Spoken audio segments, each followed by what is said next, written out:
El día de hoy tenemos una invitada especial, es la presidente de la Asociación de Corredores de Bienes Raíces del Guayas, Akbir Guayas, vicepresidente de la Cámara Inmobiliaria Ecuatoriana, CAINEC, la CBR, Corredora de Bienes Raíces, Sudamérica Murillo Bermeo. Bienvenida, Sudamérica, a los micrófonos de Radio Romance de 90.1 y bienvenidos también a aquellos amigos que tienen la buena costumbre de conectarse a en este horario de 8 a 9 para poder ver El Abogado Responde. Bienvenida, Su.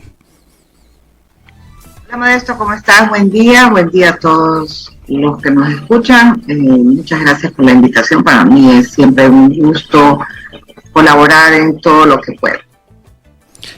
Su, para entrar en materia, ya se ha manifestado por parte de Vicky qué es el arrendamiento, en qué consiste el arrendamiento. La pregunta que cabe es, ¿cuáles son los pros y los contras del arrendamiento? Bueno, si hay un bien en arrendamiento es porque es un bien de inversión. Entonces lo que uno espera recibir es por lo menos la retribución o la devolución de la inversión. Si yo tengo un bien que estoy destinando al arrendamiento, yo espero recibir dinero de ese inmueble. Por lo tanto, lo justo es que yo tenga que guardar o recuperar mi inversión en un periodo de tiempo en el cual yo he calculado. Sin embargo, a veces por las malas prácticas de los mismos propietarios o de corredores o supuestos corredores inescrupulosos, ocurre de que tenemos inquilinos que no pagan, que destrozan las propiedades, que dejan de uno. Entonces ya esa inversión no se vuelve rentable y es ahí cuando hay problemas. ¿Cómo poder evitar aquello? Porque el arrendamiento tiene dos caras, como tú bien manifiestas, ¿no? Por una parte, el arrendador, que es el dueño o propietario del bien inmueble, y por otro lado, el arrendatario, que es el que está siendo usufructuario del bien, en el sentido de poder utilizarlo, evidentemente, a cambio del pago del canon mensual de arrendamiento. Pero el tema es, ¿hasta dónde llegan los límites del arrendador? Porque es muy sabido de que a veces cuando se dan estos casos de retrasos en los pagos del canon de arrendamiento, el dueño de casa le corta la luz, le corta el agua, no lo deja ingresar y un sinnúmero de estas situaciones. ¿Hasta dónde da el derecho, por decirlo de alguna manera, del arrendador? Y por otro lado, ¿hasta dónde el derecho del arrendatario? Porque también hay otras figuras en las cuales, hipotéticamente, y ya vamos a tratarlo más a profundidad después, lo alquilan para vivienda y resulta que pasan a ser o bares clandestinos o salas de juego clandestinos o pasan a ser simplemente centros de acopio de drogas o lo que sea. Entonces, sería bueno poder determinar hasta dónde llega el derecho del arrendador, dueño de la casa, y hasta dónde el arrendatario que está usando la casa, y ya más adelante vamos a ver cuáles son las consecuencias y cómo se puede evitar estas situaciones que hemos muy someramente mencionado. Bueno, es cierto lo que acabas de decir. Ningún propietario puede quitarle servicios a su inquilino. Eso no se puede hacer. Por más razón que tengas, si así te deba lo que te deba, hay mecanismos legales para evitar ese tipo de cosas. O sea, eso no puedes hacer.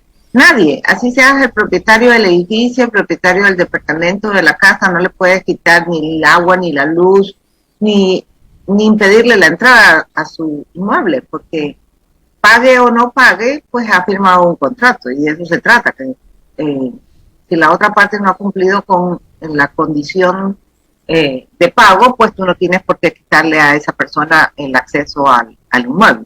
Hay otros mecanismos, y tú como abogado lo sabes, que permiten al propietario recuperar el inmueble y sacar de esa propiedad al inquilino moroso, si es que fuera moroso. En el caso de que decías de que ciertas propiedades, bueno, los contratos deben de ser claros y específicos con respecto al uso del inmueble. Si yo alquilo una vivienda para perdón, un inmueble para vivienda y es usado como bodega o bar, pues entonces yo en base al contrato debería decir que el uso específico para ese inmueble es en vivienda de la familia tal, pues así debería decir. En ese caso, quien está rompiendo la regla o la condición del alquiler, pues deberá notificarse al inquilino de que ha incumplido una de las cláusulas que constan dentro de los contratos. Mira, yo creo que cuando uno trabaja honestamente y es una persona seria, yo creo que uno puede llegar a acuerdos entre las partes. Y si bien es cierto, no es lo adecuado que las cosas se salgan de lo legal o de lo establecido, por decir en el caso de sí conozco personas que de las viviendas hacen negocios y no necesariamente negocios clandestinos, yo no sé, lo vuelve una tiendita. Finalmente todos vivimos una situación económica un poco complicada y nos vemos forzados a incurrir en ciertas prácticas que no están establecidas. Podríamos hablar con los propietarios y decirles, mira, realmente es necesario que yo ponga la tienda o ponga la bodega, porque eso es lo que me está permitiendo mantenerme. Y si se puede mantener, puede pagar. Entonces lo que tendría que hacer o debería de hacer es regularizar esa situación, nada más. Yo siempre digo y trato de aconsejar a mis clientes sobre cómo actuar bajo ciertas condiciones que no están establecidas dentro de los contratos. Pero lo ideal es manejarse con contrato por eso, porque si no, esto es un vivo a la fiesta. A nivel internacional existe una figura, una tendencia que es el famoso Airbnb. Y tenemos que Airbnb se ha presentado en la realidad como un espacio de hacer negocios por parte del dueño del inmueble y como una especie de competencia desleal para el sistema hotelero de las diversas partes del mundo.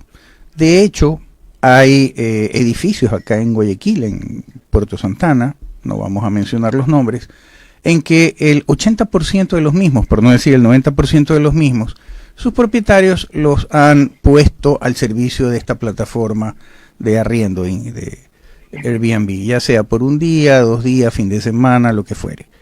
¿Qué tiene que ver el uso de suelo versus el tema de esta plataforma? En que yo compro un departamento como inversión y en vez de tener un problema con un inquilino que se puede quedar 1 año, 2 años, 3 años, resultar un desastre o resultar ser una maravilla, versus el tema del dinero rápido, el flujo rápido de 1 día, 2 días, 3 días bajo la plataforma Airbnb.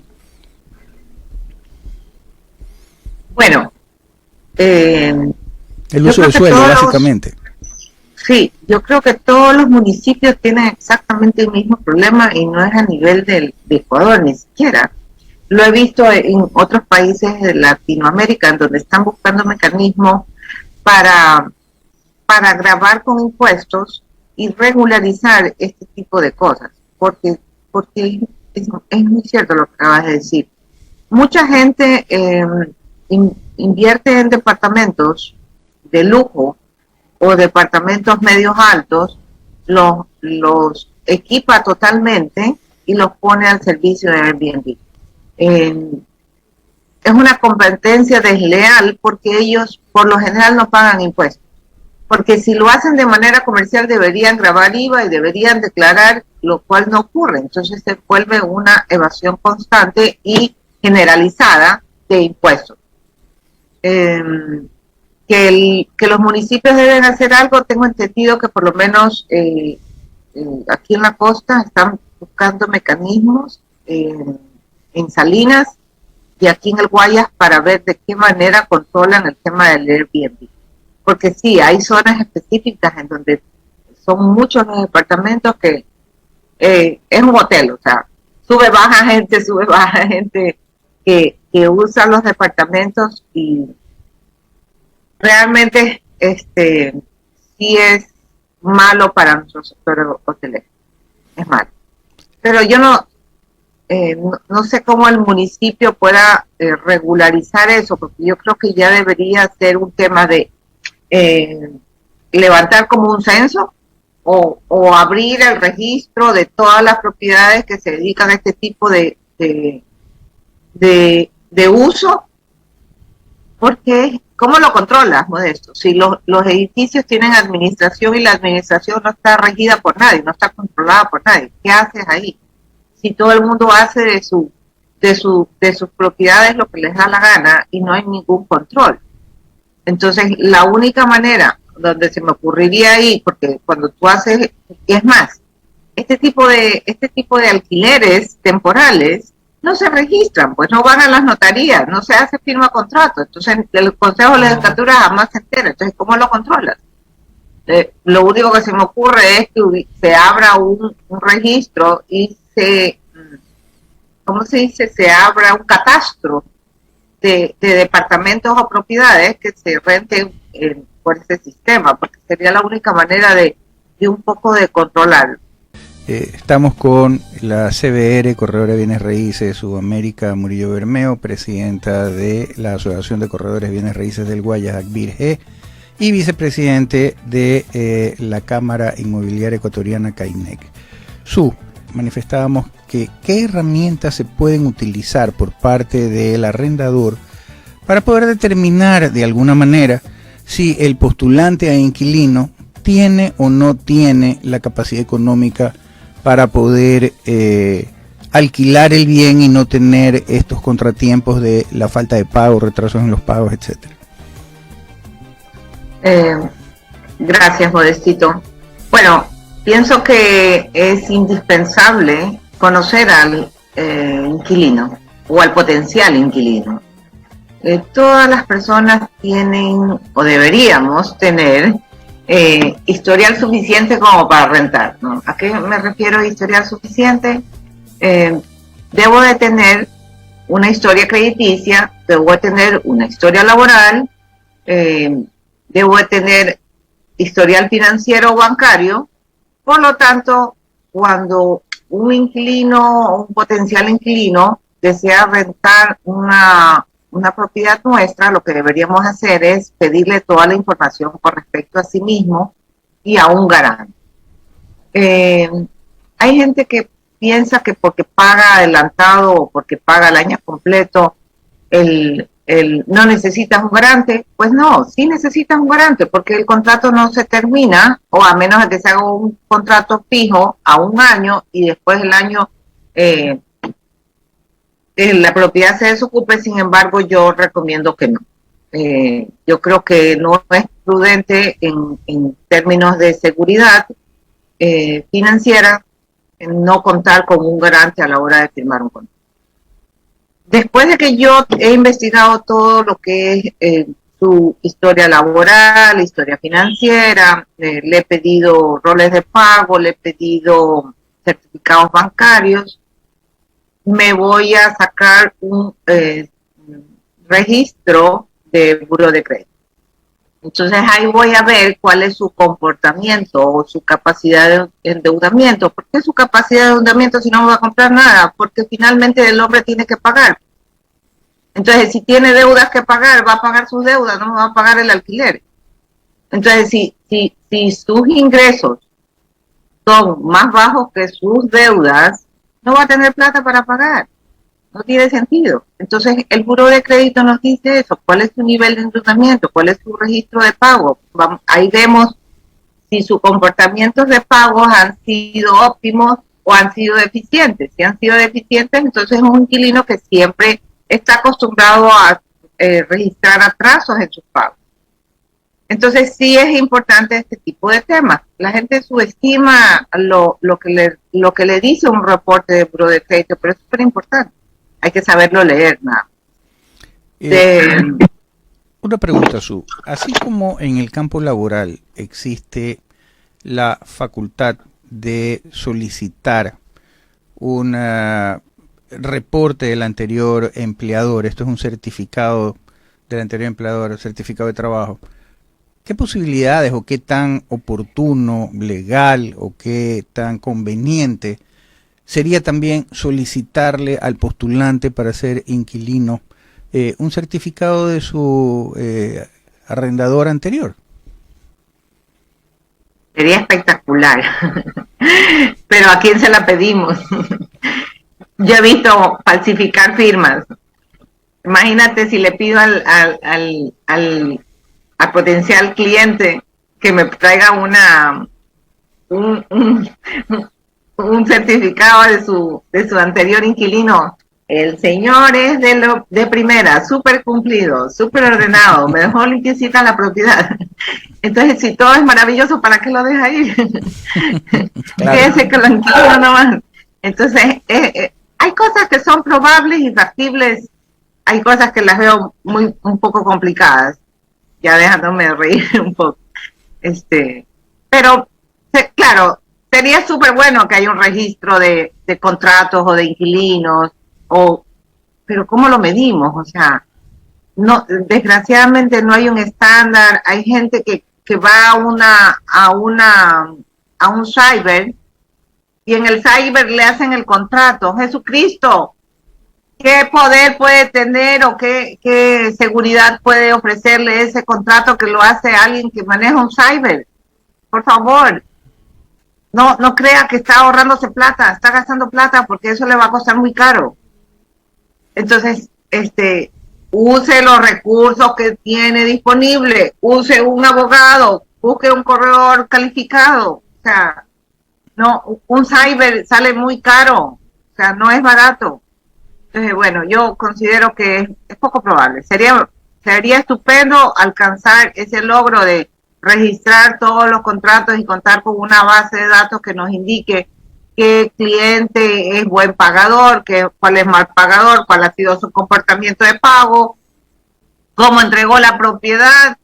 O sea, si finalmente, fíjate que no hay un registro o una base de datos, pero sí existe personas que en su momento denunciaron a malos inquilinos por no pago, por destrozos, por robos, por facturas acumuladas.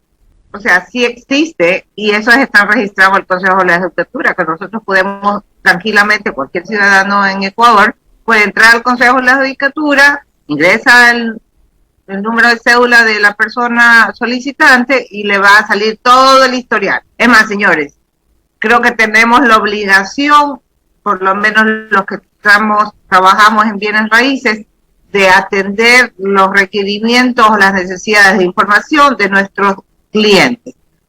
Yo necesito decirle a mi cliente que la persona que le va a alquilar tiene un buen récord, no tiene antecedentes penales, no ha sido ni acusado ni sentenciado por nada que tenga que ver con estafas, narcotráfico, lo que sea. O sea, el parámetro lo pongo yo. Y lo pongo en base a las necesidades y a la seguridad jurídica de mi cliente. El corretaje de bienes raíces hasta hace poco era poco más y poco menos que una práctica libre.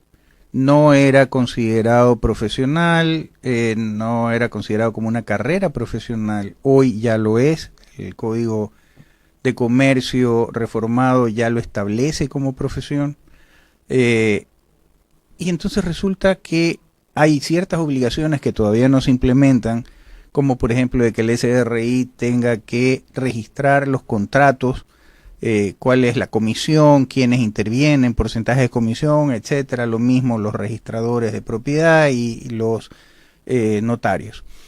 Pero que hasta que eso se implemente, de qué manera las organizaciones de corretaje de bienes raíces pueden hacer conocer al público en general cuáles son las conveniencias y quiénes son los corredores debidamente autorizados, calificados, que son profesionales, versus el riesgo que pueden correr con aquellas personas dedicadas a la actividad, no de manera profesional, sino como de manera simple y llanamente por decirlo de alguna manera, y que cuáles son los riesgos que tendría este cliente, potencial cliente, ya sea el arrendador o el arrendatario, y no solamente veamos el arrendador o el arrendatario, veamos el que quiere comprar una propiedad y el que quiere vender una propiedad. ¿Cuáles son los riesgos de no acudir a un profesional, sino simplemente al amigo, compadre, vecino, lo que fuere? Bueno, son muchas cosas que hay que decir, así que vamos a tratar de ir en orden. La ley existe hace más de 44 años.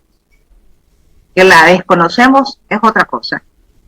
Y que este sector ha trabajado bastante en los últimos años para ser reconocidos, sí, es un hecho.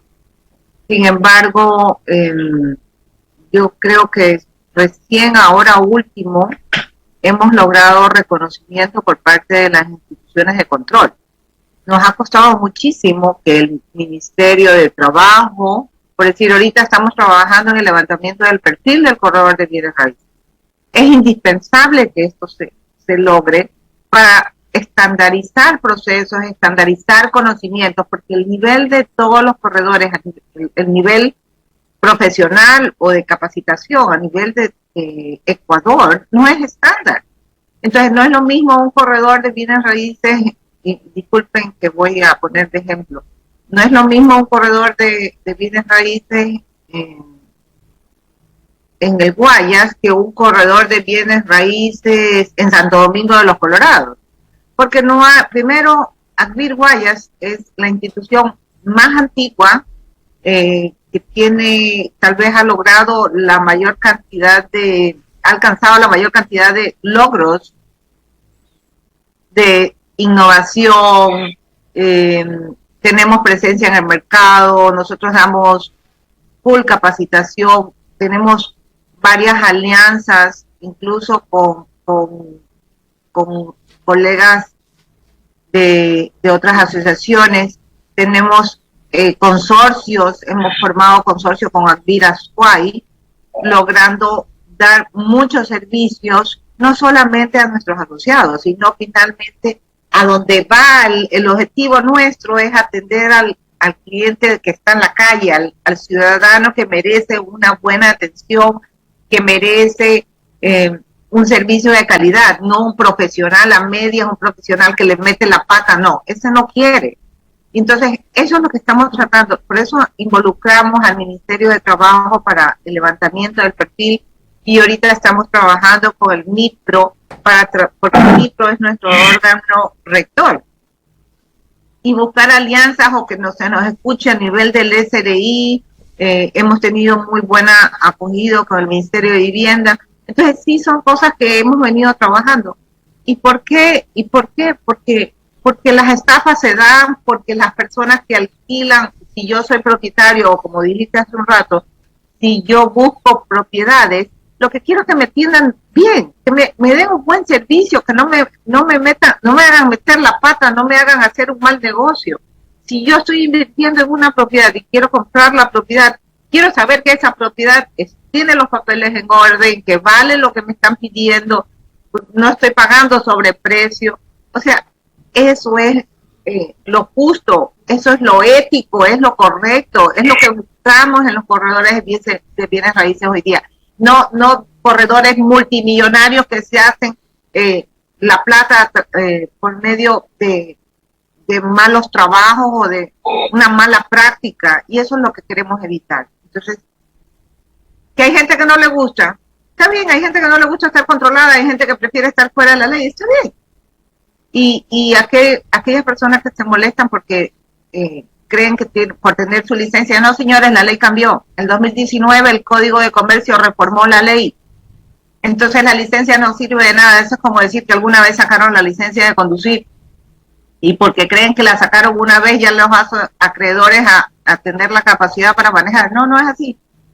Para ser corredor, hoy en día hay que tener la licencia actualizada porque la ley dice que se renova una vez al año. Y para yo renovar una vez al año tengo que haber hecho cursos, tengo que haberme capacitado, tengo que estar en contacto con toda la última tecnología y no todos tienen la misma capacidad, no todas las asociaciones brindan el mismo servicio. Estamos en el último bloque del Abogado Responde. Nos encontramos conversando con la corredora de bienes raíces CBR Sudamérica Murillo Bermeo, presidenta de ACBIR Guayas, Asociación de Corredores de Bienes Raíces del Guayas, y vicepresidente de la Cámara Inmobiliaria Ecuatoriana, CAINEC.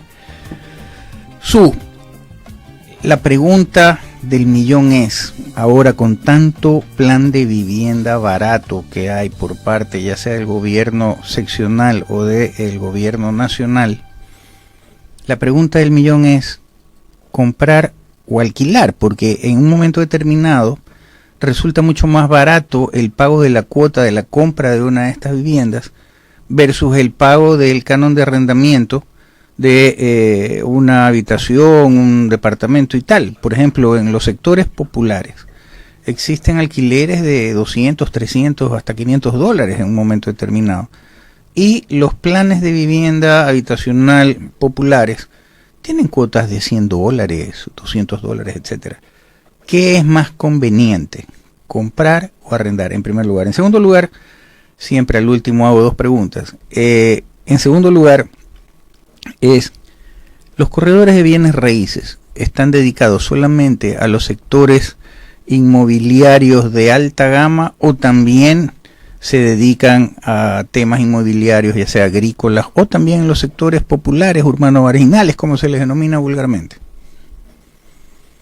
Ok. Bueno, atendiendo tu primera inquietud, yo soy la persona más convencida de que lo que mejor puedes hacer es invertir en bienes raíces. Para mí ningún arriendo supera una compra. No existe. Yo pienso que el hombre debe de pensar siempre, qué redundancia, pero bueno, salir. Siempre debemos de pensar que vamos a envejecer. Y yo creo que cuando tú ya envejeces no tienes la misma energía, no tienes la misma capacidad, no tienes las mismas oportunidades. Por lo tanto, debes tener algún activo que te respalde.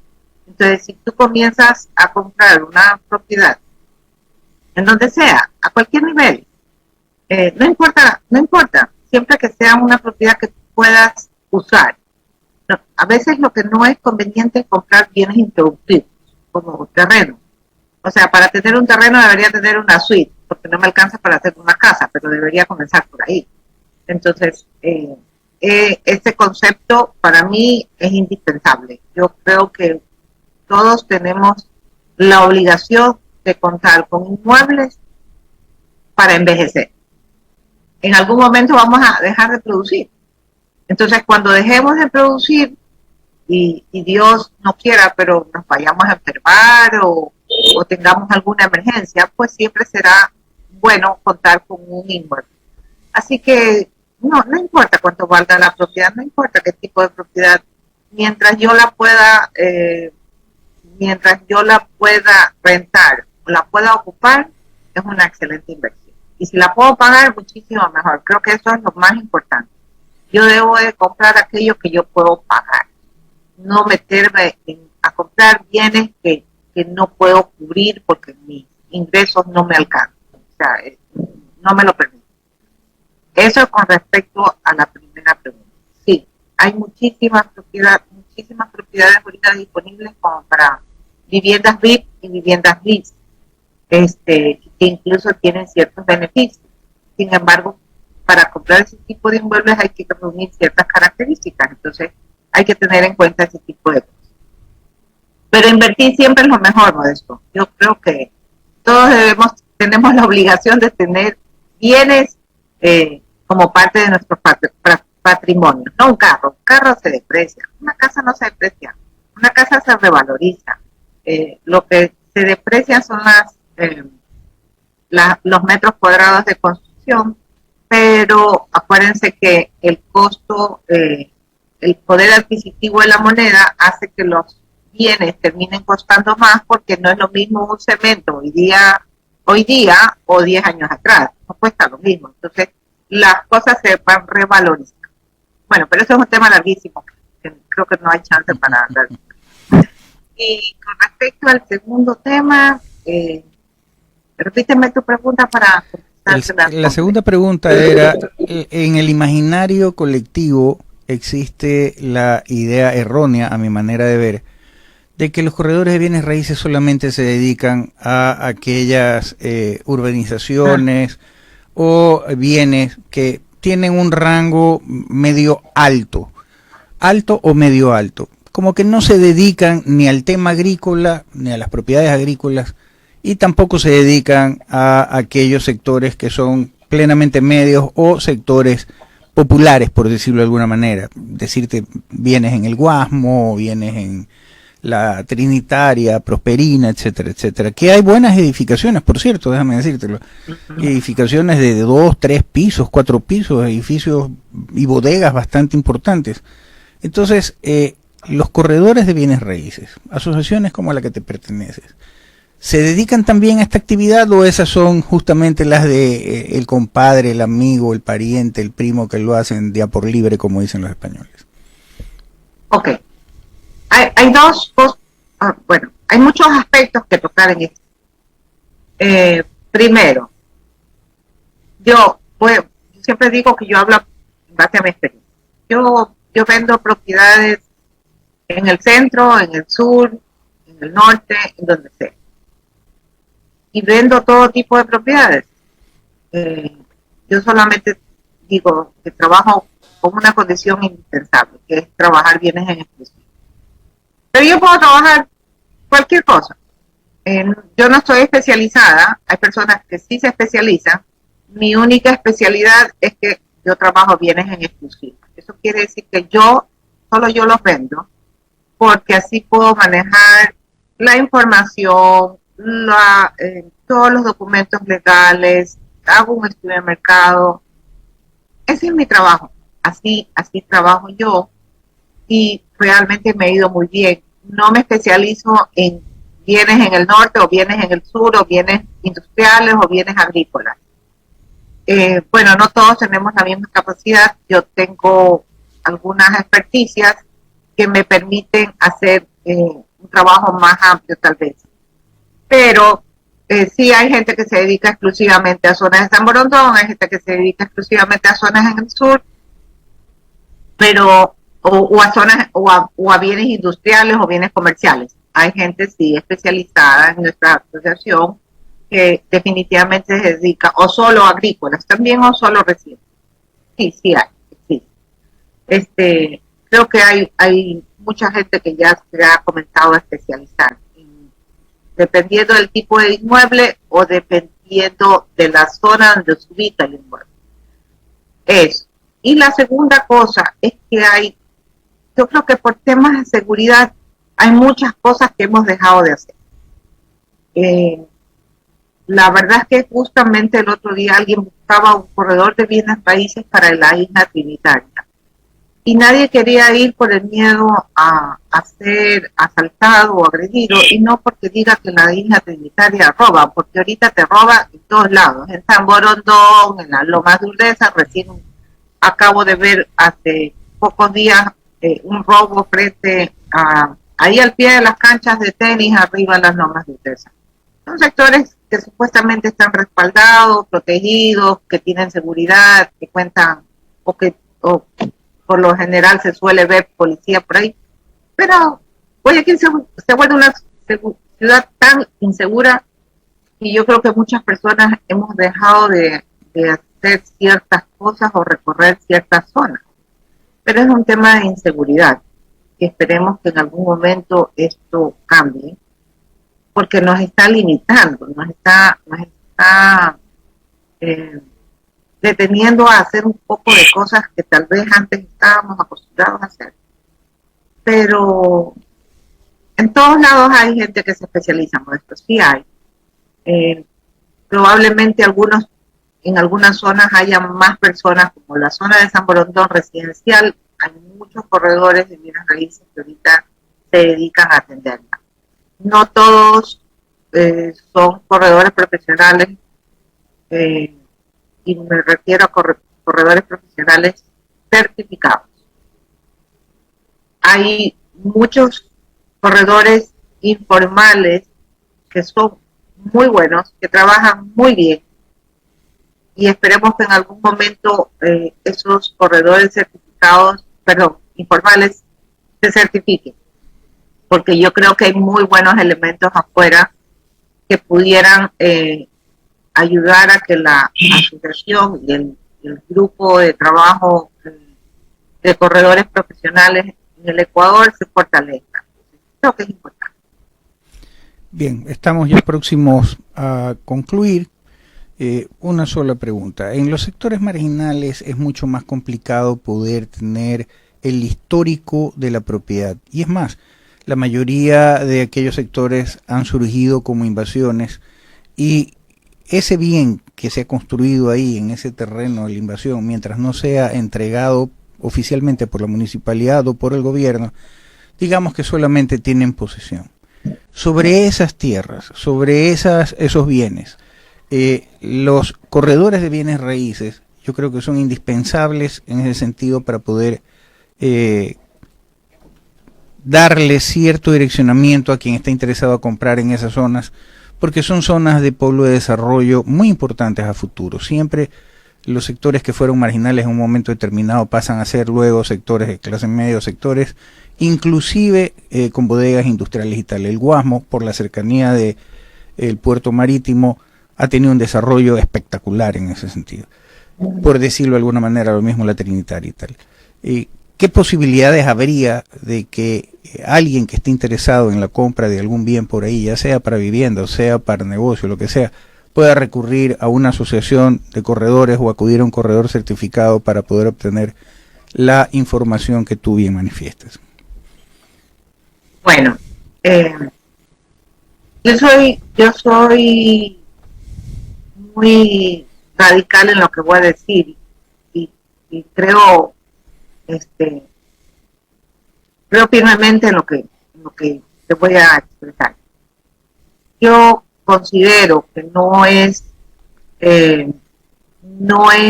óptimo comprar propiedades que no están regularizadas. Eso es meterse en camisa de 11 varas. Eso es comprar un problema. O sea, como yo, bueno, tú que eres abogado me vas a corregir si estoy equivocada, pero si yo no puedo tener la propiedad con documentos, entonces no es mía. Si alguien me vende una posesión, no me está vendiendo la tendencia, me está vendiendo la posesión. Si la propiedad no está regularizada y es una propiedad que viene de una invasión, porque llámese como sea, así invadas a un privado o invadas al Estado, sigue siendo una invasión. Entonces ese inmueble viene de la tenencia irregular o ilegítima, y cómo la transfiere. Entonces esa es la partecita que no se puede, por dos sencillos motivos. Primero, porque no es sujeta de hipoteca. Si yo quisiera hipotecarla al banco para adquirir un crédito, el banco no me la acepta, porque es una posesión, no es la tenencia. Entonces, a mí no me estás transfiriendo la tenencia de un inmueble, me estás me estás trasladando tu posesión a mí. Entonces, si me trasladas la posesión, ¿de qué me sirve? No me sirve de nada, porque yo no la puedo hipotecar. Y si la quiero vender, la tengo que vender bajo la misma calidad que yo la recibí. Entonces, yo no recomiendo comprar ni bienes en posesión, ni bienes que vienen de comunas.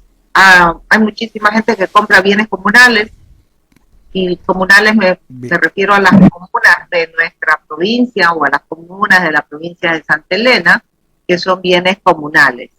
Construyen casas, yo conozco un montón de casas que tienen no sé cuántos pisos, hay mucha plata invertida, pero sin embargo no pueden hipotecarla al banco. El banco no les acepta ese tipo de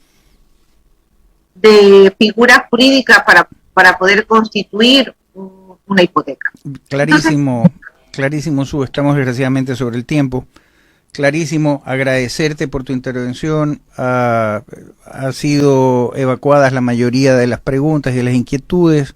Estoy seguro de que nuestros radioescuchas tienen ya bastante claro el panorama y no me queda más que agradecerte a nombre de Radio Romance 90.1, de nuestra audiencia, por tu intervención. Ya tendremos oportunidad de conversar sobre otros temas relacionados con el mundo de los bienes raíces.